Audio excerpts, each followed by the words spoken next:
இன்னைக்கு உருளைக்கிழங்கு குருமா செய்யலாங்கன்னு வாங்க எப்படி செய்யறதுன்னு பார்க்கலாம்.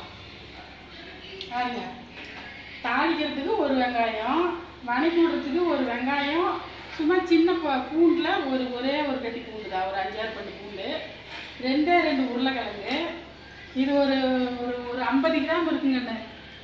வந்து கடலை 50 கிராம் கடலையா, ஒரே ஒரு ஸ்பூனு கொத்தமல்லி, ரவுண்டு ஜீரகம், ஒரு 1/2 ஸ்பூன் ஜீரகம், 1/2 ஸ்பூனு மிளகு, 1/2 ஸ்பூன் சோம்பு, இந்த கல்பாசி ரவுண்டு, ஒரே ஒரு சின்ன பட்டை, 2 லவங்க பூவு, ஒரு 5 வரமிளகா, கொஞ்சோண்டு கருவேப்பிலை, தக்காளி பாருங்க 3 தக்காளி 3, தாளிக்கிறதுக்கு கருவேப்பிலை, சப்பாத்திக்கு ரெடி பண்ணிட்டு இருக்கிறேன்.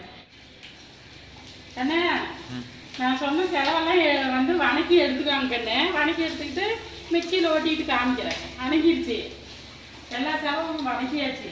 வணக்கி தான் அரைக்கணும், தேங்காய் போடக்கூடாது. தேங்காய் இல்லாமல் தான் வந்து சிம்பிளாக ஒரு நேரத்துக்கு நைட்டுக்கு செய்கிறதுக்கு சிம்பிளாக செய்கிறேன். இதே மாதிரியே நீங்களும் செய்யுங்க. நல்லா இப்படி வணக்கிக்கணும், நல்லா வணக்கினா தான் நல்லாயிருக்கும். பாரு அரைச்சாச்சுக்கண்ணே, தாளிச்சு விட்டுலாம். வாங்க,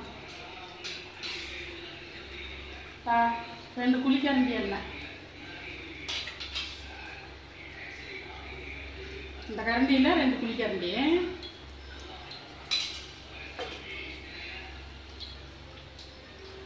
ஒரே ஒரு விரிஞ்சலை சின்னதாக, ஒரு பெரிய வெங்காயம், கருவேப்பிலை கொஞ்சம்,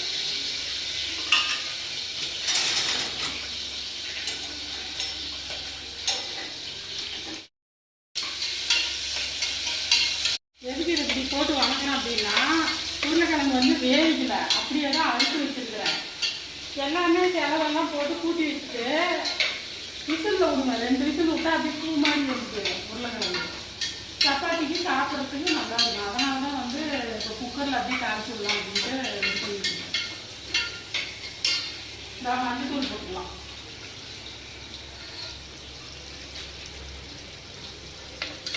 உப்பு போட்டுக்கலாம், உப்பு உப்பு,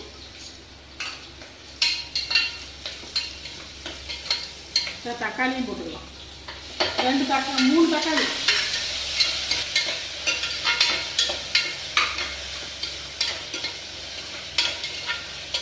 நல்லா வதங்கணும். வேகனே பாருங்கண்ணே, நல்லா வதங்கி போட்டு இப்போ வந்து உருளைக்கிழங்கு போட்டுடலாம்.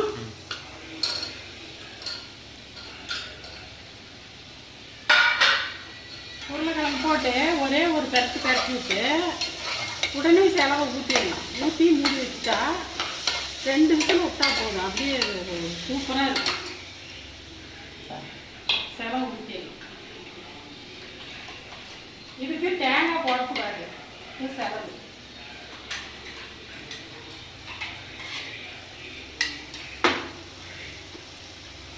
உங்களுக்கு எப்படி கெட்டியாக வேணுனாலும் நீங்கள் வச்சுக்கலாம். கொஞ்சம் வந்து சாதனா மாதிரி தண்ணியாட்டம் வேணும்னாலும் கொஞ்சம் நீங்கள் தண்ணியாட்டம் வச்சுக்காங்க. எப்படி உங்களுக்கு தெரியுமோ அப்படி பண்ணிக்கலாம், நல்லா இருக்கும். எப்படி வச்சா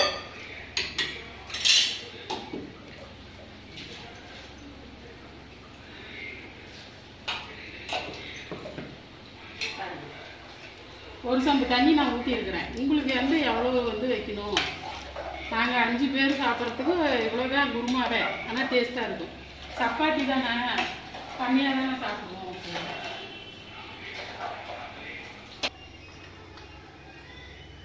குருமா ரெடி ஆயிடுச்சு, 2 விசில் வந்துருச்சு, ஆஃப் பண்ணிட்டேன். விசில் இறங்கிடுச்சு, இதான் பார்க்கலாம்.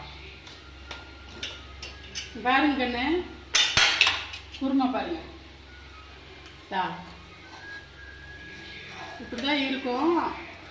சப்பாத்திக்கு சூப்பராக இருக்கும். நீங்களும் செஞ்சு பார்த்துட்டு என்கிட்ட சொல்லணும் எப்படி இருக்குதுன்னு சொல்லி. பாருங்க, வீட்டில் இந்த மாதிரி சிம்பிளாக செஞ்சு பாருங்க, சூப்பராக இருக்கும். சப்பாத்தி சுட்டு இந்த மாதிரி செஞ்சு பாருங்க.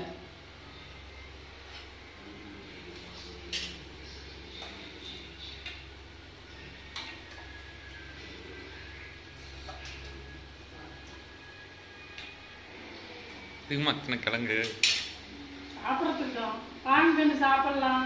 சாப்பிட்டு பார்த்து இதை செஞ்சு சாப்பிட்டு பார்த்து அம்மா கிட்ட எப்படி இருக்குதுன்னு சொல்லுங்க.